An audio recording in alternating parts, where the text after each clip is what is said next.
Hey, what's up guys, Ryan here. Thank you for joining me for a new video. It's the first of the month, so today I'm going to be releasing my July 2020 passive income report where I'm going to share with you my numbers for Amazon FBA, Amazon merch, print on demand sales, Amazon KDP, and then if you guys are interested, I have no clue, but I've been sharing my YouTube revenue with you recently as well. And by the way, I appreciate all of you guys that have been subscribing to the channel. The growth has been insane lately. Somehow, still over half of you aren't subscribed, so if you want to hit that subscribe button and keep up with things like my income reports or my tips on how you can grow your online business, definitely do that. But what I'm going to do is I'm going to go jump on my computer and we can get started. Thanks again for joining me, guys. Real quick before we jump into the income report, let me introduce myself for the new viewers. So I'm Ryan Hogue. I've sold over $1.7 million on Amazon to date. If you'd like to follow the links in the description, I've got links to free passive income mini courses that can help get you started with FBA, merch, and print on demand. I've got a passive income Facebook group. I'd love to have you there. It's growing very rapidly. If you need a reason to subscribe, I drop these income reports on the first or second day of each month. You can follow my journey making passive income online, and you can look backwards in time at how long it took me to scale up my businesses.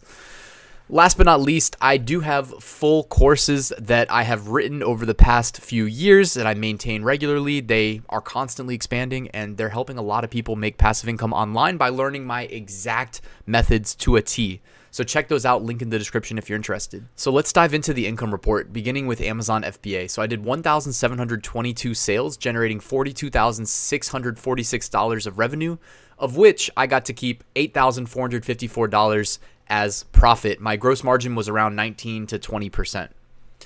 So as you can see here, using, I think I did a video on this actually a couple weeks ago, using Fetcher or Jungle Scout Sales Analytics as it's being rebranded, I can stay on top of all of these things without having to comb through spreadsheets manually.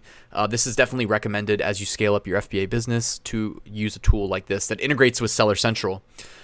These are my top selling SKUs. One interesting thing to note here actually is that my normal best-selling profit leader was out of stock for over half the month, and I did want to follow up on a story. I think I might have alluded to it in my last income report, but I guess without giving away the niche, I'll let you know that there is somebody who was not present on Amazon, who I still don't think is present on Amazon, who threatened every single seller in the niche with, and this is something that really sucks about just selling online in general, because anybody can do this, and whether they're right or wrong, it's a problem.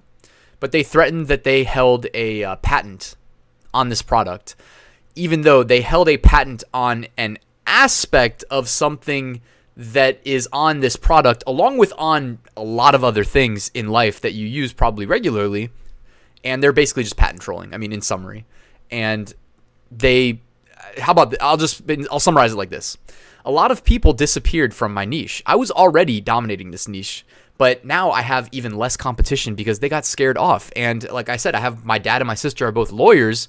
We responded respectfully and tried to work out a deal. The deal has not been worked out yet. However, I'm not going to be scared off Amazon when I'm not actually infringing on the dude's patent. But, you know, nobody said that selling on FBA was going to be easy, and patent trolls are not unique to FBA. Patent trolling has been going on for a long time, at least here in the United States. It sucks. It is what it is. And so far, I'm still present, still selling in this niche, still dominating it. But I did have the issue of my best seller going out of stock. A lot of that had to do with reduced competition leading to increased sales. I mean, it's a good problem to have, but I'm still waiting for the reorder to get to America. So just letting you guys know there. I mean, I'm also out of stock of what's usually my third bestseller. It was out of stock for probably just under 2 weeks.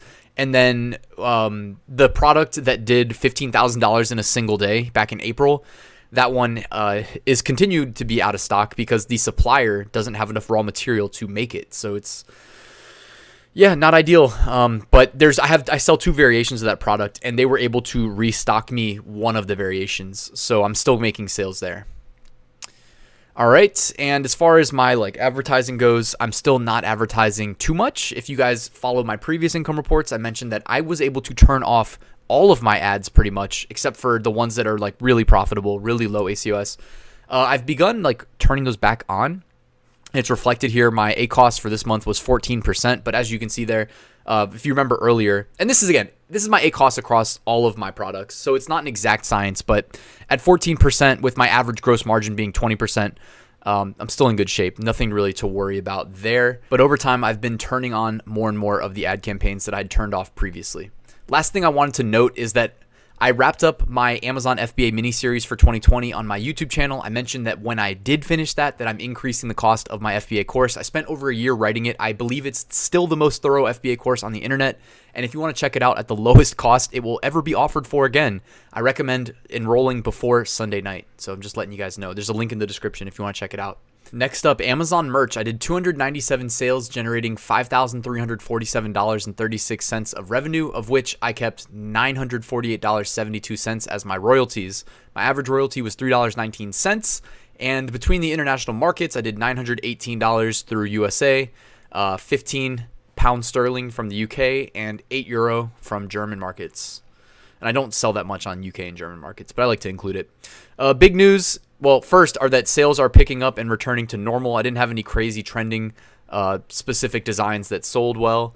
By the way, if you guys are looking to step up or improve your niche research, check out my Sunday video series, Top 5 Niches of the Week, where I use some research tools to bring you the top 5 best-selling niches of the week. It's a great opportunity. It's a great starting point. And then look for sub-niches from there. That's where the money's made because new products tend not to rank instantly really well on high value keywords. All right, so I got access to phone cases. I did a video about this yesterday, and basically I share with you everything you need to know about how to do graphic design for them, and I suggest a tool that helps you convert your t-shirt designs to phone cases for when you get access to them. Beyond that, my analytics for July. So sales were kind of picking back up, especially compared to June or May or April. Merch, it's definitely been a weird year for Amazon merch. This is a big reason why I recommend diversifying your income streams. Even if it's all print-on-demand income, you don't want to be too reliant on one single source. Because, I mean, I do know some people that were, top tier Amazon merch sellers that were making 5-figure profits a month, and they were really obviously negatively impacted when merch was not open this year, and then when it slowly started to pick back up.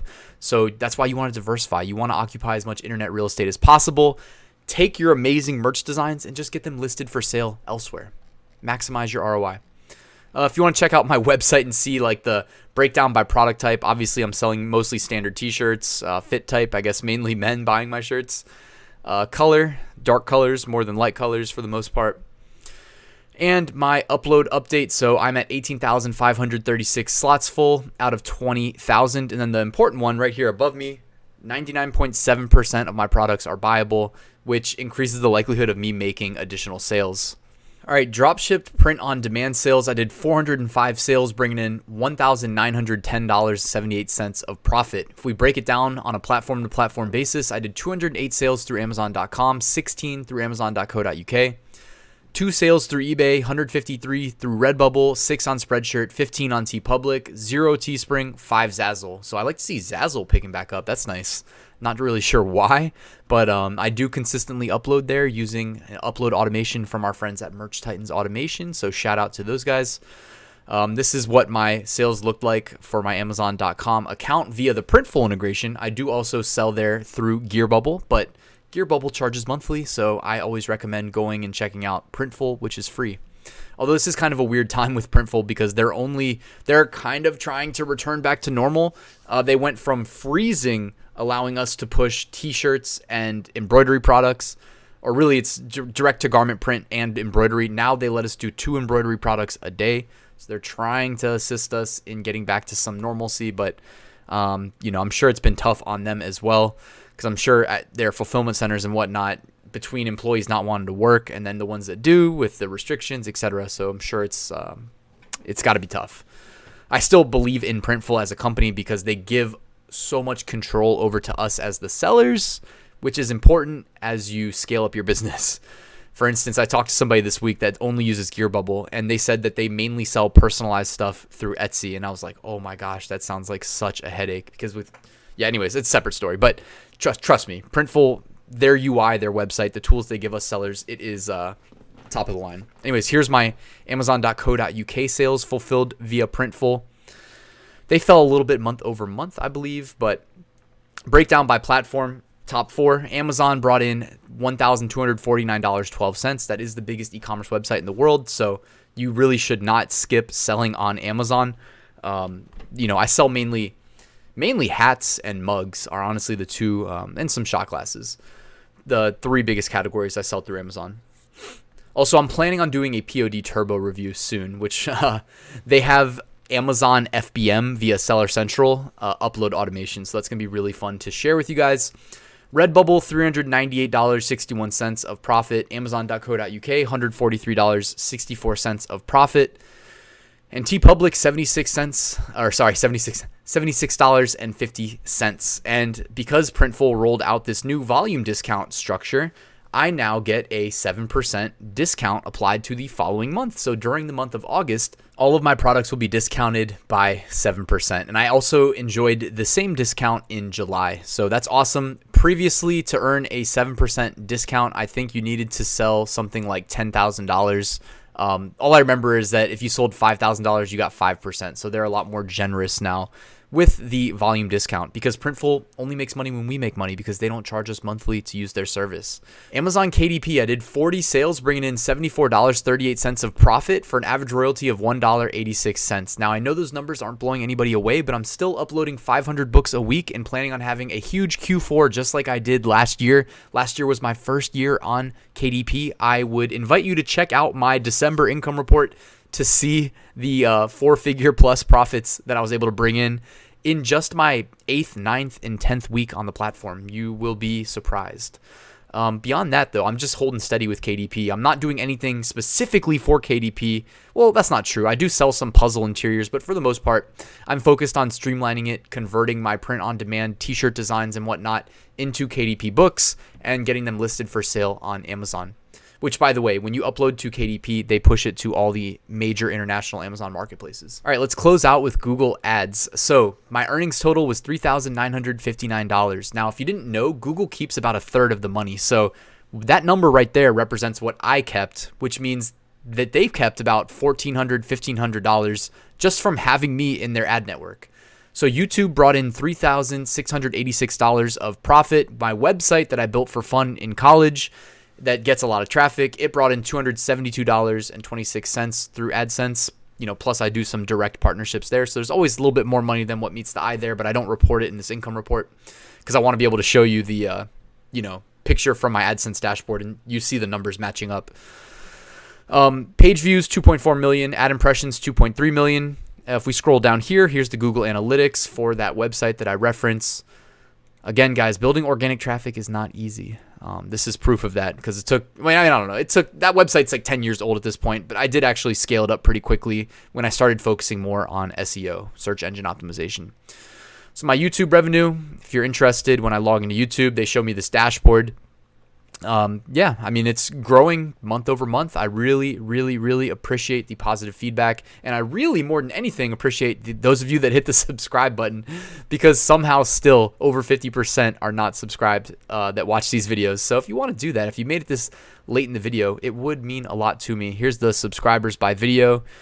Those colored lines each represent a different video of mine on my channel. And Social Blade's a pretty cool website that lets you track your subscriber count. It basically does it for you. It helps you track your social media. Anyways, I use the live subscriber count to get this screenshot to show you my current subscriber statistics. So to all 27,400 of you, I really appreciate the support. Now scrolling all the way back up to the top, which, by the way, guys, if you want to check this post out for yourself, it is on my website, my blog that I built by myself. Did the front end, the back end, the database, everything. I was a web developer prior to quitting my job. That was made possible by these passive income streams that I talk about on these videos. But if you are interested in checking it out, there's always a link in the description. All right, so let's recap the numbers. FBA brought in $8,454 of profit. Amazon merch, $948 of profit. Dropship print on demand, $1,910 of profit.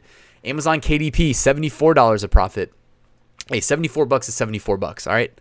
Google Ads, $3,959 of profit for a grand total of $15,347.59 of profit on the month of July 2020. while the world economy grinds to a halt, I'm still able to generate what I used to call side income, but now, again, since I quit my 9 to 5, I call primary income. By the way, I still keep my job working at a local university teaching web development. And I mean, as you can kind of see here, I was talking to somebody earlier about this. We actually had a nice little pool day today, and then I was like, oh, I have to go do this YouTube video, but you can probably see I'm looking at myself on my side monitor. I do look a little sunburned. The sun takes it out of you, but you know, it's like I learned how to be a good web developer. I started some websites and some projects, so it's like I'm making money as a web developer, making money through the side projects, and then I make money teaching it. Same thing here, right? Learn how to sell on Amazon, make money doing that, work your way up, and then teach it, right? So I don't know. That's kind of an insight into how my brain works, trying to maximize the amount of income I can get from any skill set. I think that's pretty logical. And yeah, anyways, that's pretty much it for this income report, guys. I do appreciate that you watched until the end. If you liked the video, all I ask, let the YouTube algorithm know by hitting that like button. And if you're not subscribed, if you are in the 50+% that aren't subscribed, give it a shot, you know, hit that big red button, and you'll be alerted the next time I drop a video. So, hey guys, tomorrow I got top 5 niches of the week coming, and I look forward to seeing you then. Passive Income School is open. Enroll now at ryansmethod.com. Thank you.